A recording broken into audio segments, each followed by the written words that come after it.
2022년 5월 3일 화요일 천안광성교회 새벽기도회 시작하겠습니다. 찬송가 539장 찬양하겠습니다.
오늘 우리에게 주신 하나님의 말씀 신약성경 디도서 2장 1절부터 15절까지 말씀입니다.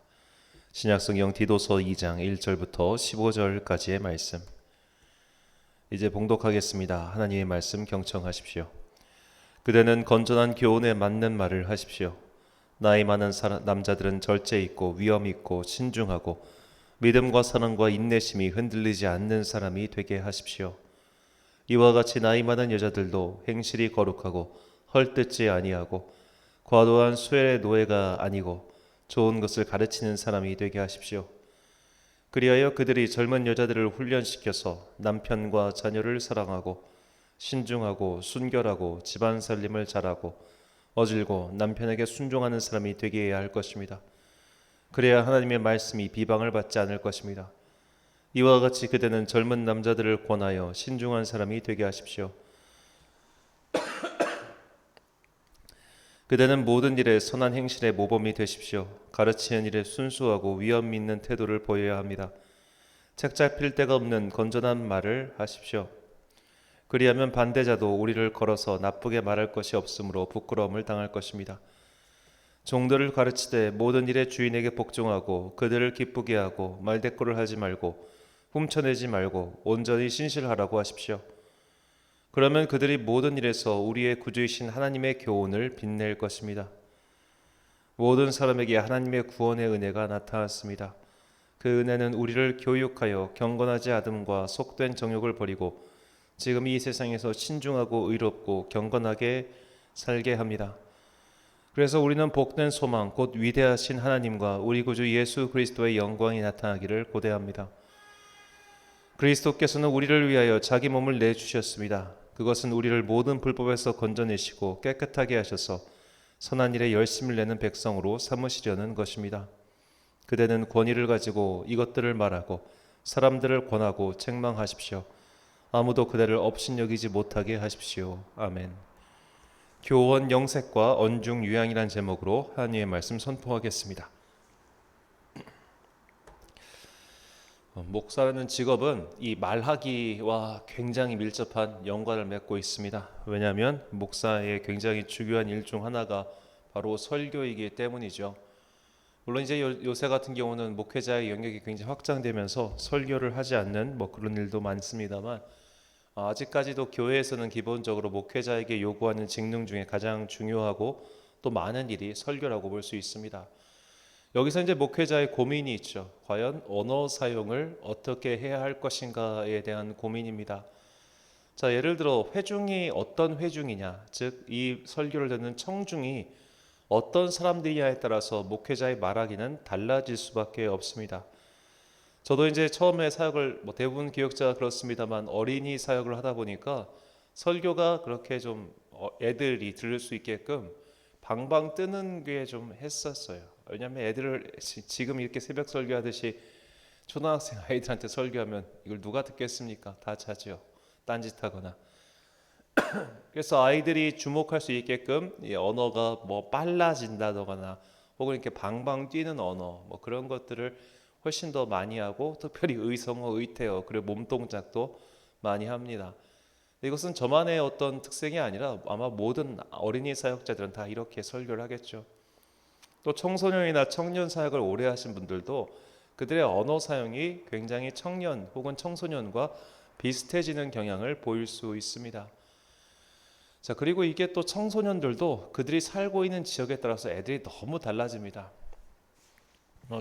제가 아는 아마도 한국에 많은 분들이 알고 있는 어떤 목사님이 계십니다. 이분이 청소년 사역으로 되게 유명한 목사님인데 이 홍모 목사님이라고. 자, 이분께서 그 강남에 잠실 쪽에 있는 한 교회에서 부목사를 하셨는데 그분이 그때 그 강남 잠실에 있는 교회에서 부목사를 하실 때는 사실 아무런 두각을 나타내지 못했습니다.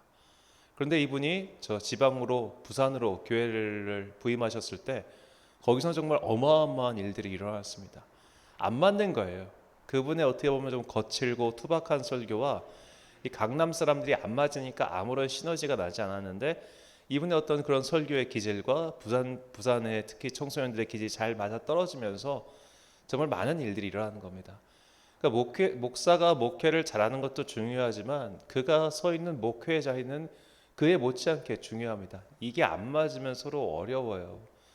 자, 그러다 보니까 이런 경우가 있습니다. 이게 좀 지역적으로 이걸 너무 구분하는 것은 좋은 것은 아닌데 그러니까 도회지 목회자와 그런 어떤 농어촌 목회자의 설교가 다르다는 겁니다. 다를 수밖에 없고 또 다르겠죠. 자, 그래서 이런 농어촌 지역, 소위 말해 지방, 시골 지역에서 성도들이 원하는 목사님의 설교 스타일과 서울 등 도심지의 교인들이 원하는 설교 스타일은 정말 좀 다릅니다. 자, 이러다 보니까 목회자에게 고민이 생기죠. 도대체 어떤 말을 어떻게 해야 할 것인가 라는 고민 말입니다. 예를 들어 아까도 말씀드렸지만 아이들 앞에서 이런 식으로 설교할 수 없고 또 반대로 어른들 앞에서 아이들처럼 설교할 수 없는 것이죠. 이런 목회자의 딜레마를 알고 있었던 바울은 디도에게 목회자의 언어 사용에 대해서 다음과 같은 지침을 남깁니다. 본문 8절 말씀입니다. 책망할 것이 없는 바른 말을 하게 하라. 이는 대적하는 자로 하여금 부끄러워 우리를 악하다 할 것이 없게 하려 함이라. 아멘. 여기서 책망할 것이 없다라는 표현의 뜻은 비난이나 공격을 받을 빌미가 없게 하라입니다. 이것은 단순히 말실수를 하지 말라는 뜻이 아닙니다. 상류층의 사람들, 지식층의 사람들이 듣기에도 불편함이 없어야 하며, 또한 대중들, 더더 직접적으로 하류층의 사람들이 듣기에도 불편함이 없어야 한다는 겁니다. 말의 표현이 너무 거칠어서 눈살을 찌푸리게 하는 일이 없게 하며, 동시에 너무나 부드럽고 고상하여 거리감이 느끼게 해서도 안 된다는 겁니다. 자신을 교양인으로 생각하는 사람일수록 고상한 말을 좋아합니다.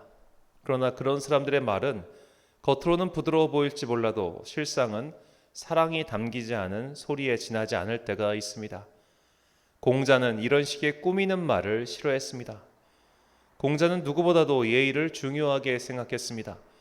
하지만 예의와 교양을 겉면에 두고 속은 시커먼 사람을 더욱 싫어했습니다. 교원 영색, 말을 교묘하게 하며 얼굴색을 부드럽게 한 이들이 바로 이런 사람들입니다. 이런 사람들의 말이 어떻게 보면 사기꾼의 말 본새와 똑같이요. 소위 대형 사기꾼들 중에 거친 언사를 사용하거나 거친 옷을 입는 이들이 있습니까? 이런 자들에 대해 바울은 다음과 같이 설명합니다. 고린도전서 13장 1절 말씀. 내가 사람의 방언과 천사의 말을 할지라도 사랑이 없으면 소리나는 구리와 울리는 꽹과리가 되고. 아멘. 사랑이 없는, 진실이 전혀 담기지 않은 말은 그냥 쇳소리에 불과하다는 겁니다. 제가 만난 어떤 분은 정말 말에는 교양이 넘치고 거친 언사는 입에 담지도 않지만 실상은 거짓말뿐인 사람이 있었습니다. 아, 저런 사람이 사기꾼이구나 라는 생각이 절로 드는 사람이었습니다. 반면에 또 다른 어떤 분은 말투에는 전혀 교양이 없고 그가 겪어온 세상만큼이나 언사가 거칠기 이를 데 없지만 정말 사랑과 의리가 진심인 분도 배웠습니다. 그러므로 목사든 성도든 우리는 우리의 언어 사용을 살펴보기도 전에, 그러니까 내가 어떤 언어, 나는 교양 있는 언어를 사용하는가 혹은 좀 거친 언어를 사용하는가, 이걸 따지기 전에 우리의 마음 속을 따져봐야 된다는 겁니다. 교양 있는 말로 나를 꾸민다고 해서 내가 진실한 사람이 되는 것 아닙니다. 반대로 내가 거칠고 어떻게 보면 투박한 언사를 사용한다고 해서 내 영혼이 거칠어지는 것은 또한 아닙니다. 거칠고 투박할지언정 그 마음속에 진실된 사랑을 담고 있다면 그를 통해서 여러 가지 열매들이 나타납니다. 그러나 내가 설령 내 입에서는 온갖 좋은 말과 교양 있는 태도와 그런 것들을 가득 갖고 있다고 할지라도 그 안에 본질에 사랑이 없으면 그를 통해서는 아무 일도 일어나지 않아요. 그러므로 우리는 저 목사님은 참 말투가 교양스러워. 저 목사님은 너무 말투가 천박해.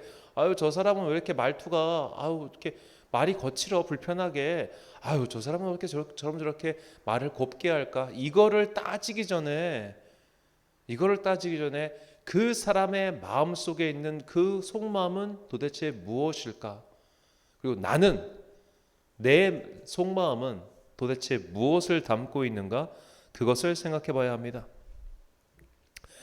최근 TV에서 방영하고 있는 우리들의 블루스라는 드라마가 있습니다. 등장인물 중 한 명인 배우 박지환 씨가 연기하는 정인권은 깡패 출신으로 지금은 순댓가게를 운영하고 있습니다.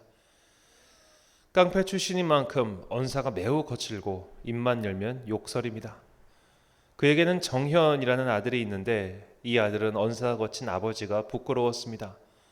아버지 인권과 크게 다투면서 아들 정현은 나는 아빠가 부끄럽다고 소리쳤습니다. 아버지 인권은 그 말에 크게 상처를 받습니다. 그리고 아들에게 말합니다. 나는 너 하나 잘 키워보려고 이렇게 살았다. 나는 정말 하늘을 우러러 쪽팔릴 게 없다. 그런데 내가 부끄럽다고?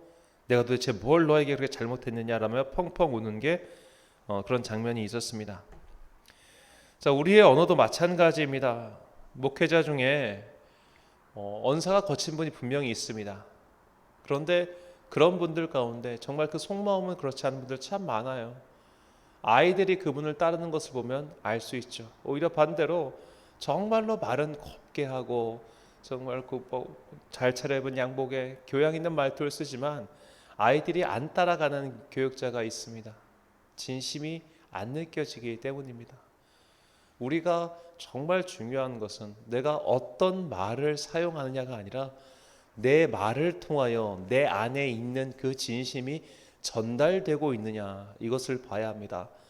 그래서 꾸며낸 말이나 꾸며낸 얼굴색이 아니라 더 중요한 것, 그 언어 속에 담겨 있는 사랑의 향기가 중요합니다. 그래서 잠언은 이렇게 말에 대해서 참 많은 말을 남겼는데요, 오늘 본문과 관련해서 우리가 살펴볼 잠언 말씀, 잠언 12장 19절 말씀입니다. 진실한 입술은 영원히 보존되거니와 거짓 혀는 잠시 동안만 있을 뿐이니라. 아멘. 사랑하는 천안 광성교회 성도 여러분, 그리고 이 새벽을 함께 깨우고 계신 귀한 주님의 자녀 여러분, 천사와 같은 표정과 교양이 넘치는 언어를 사용한다 하더라도 거짓된 마음이 안에 있다면 그것은 거짓 혀의 생산물이 될 뿐입니다. 설령 거칠고 때로는 눈살을 찌푸릴 것 같은 말을 사용하더라도 그 안에 진실이 담겨 있으면 반드시 전달되기 마련입니다. 진실한 입술은 사람을 살리고 마침내 열매를 맺지만 거짓된 혀는 아무런 열매를 맺지 못합니다. 그러므로 내가 사용하는 말본새가 사랑스러운가 또는 거친가 여부를 따지는 것보다 그 말에 담긴 향기가 무엇인지 그것을 살펴봐야 합니다. 포장지가 아름다워도 그 안에 담긴 것이 음식물 찌꺼기라면 썩은 내가 진동할 뿐이겠죠. 우리는 점점 겉포장지에 현혹되어 살고 있습니다. 겉만 번지르르한 교양인의 가면을 쓴 성도가 아니라 우리의 영혼에 그리스도의 사랑을 담고 그 향기를 전하는 주의 자녀가 되십시오. 향기가 없는 화려한 조명보다 생명의 냄새를 풍기는 거친 들꽃이 나은 법입니다. 기도하겠습니다. 사랑과 은혜가 충만하신 아버지 하나님, 오늘 이 아침 주님께서 우리에게 은혜를 베풀어 주사 이 삶의 자리에서 기도할 수 있도록 불러주시니 참으로 감사합니다. 우리가 무엇보다도 기도해야 되는 것은 내 삶에 큰 위기가 닥쳐서 오직 그 문제가 나를 압도하기 전에 먼저 주님께 말씀을 듣고 그 말씀을 붙들고 주님의 뜻을 분별하며 살아가고자 함이오니 이 시간 우리 성도들이 기도하는 그 자리에서 응답하여 주시고 당신의 뜻을 우리에게 가르쳐 주옵소서.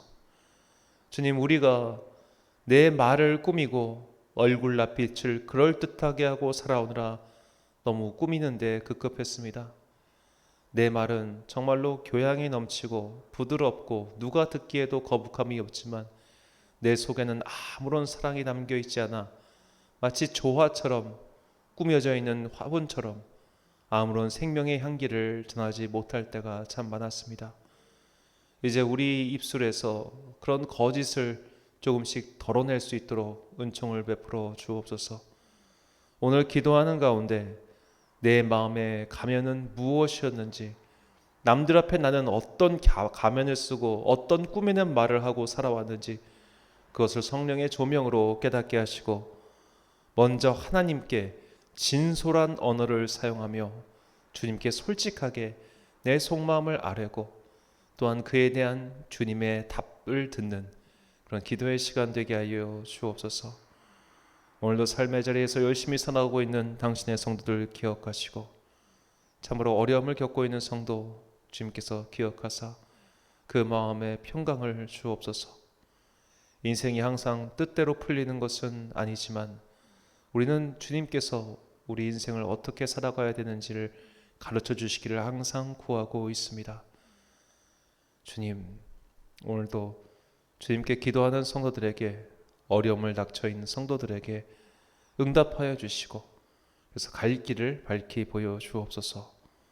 오늘 하루도 주님의 은혜가 우리 가운데 간절히 임하기를 소망하며 이 모든 말씀 우리를 사랑하시는 예수님의 이름으로 기도드립니다. 아멘. 오늘의 기도 제목입니다. 그동안 내가 쓰고 있는 마음의 가면이 무엇이었는지 성령의 조명을 받아 확인해 보십시오. 남에게 보여주기 위해 썼던 가면을 벗고 꾸밈이나 가식 없이 주님께 진솔한 언어로 기도해 보십시오. 오늘 말씀을 통해 주신 기도의 제목을 가지고 묵상과 기도에 힘쓴 하루가 되시길 바랍니다. 기도하겠습니다.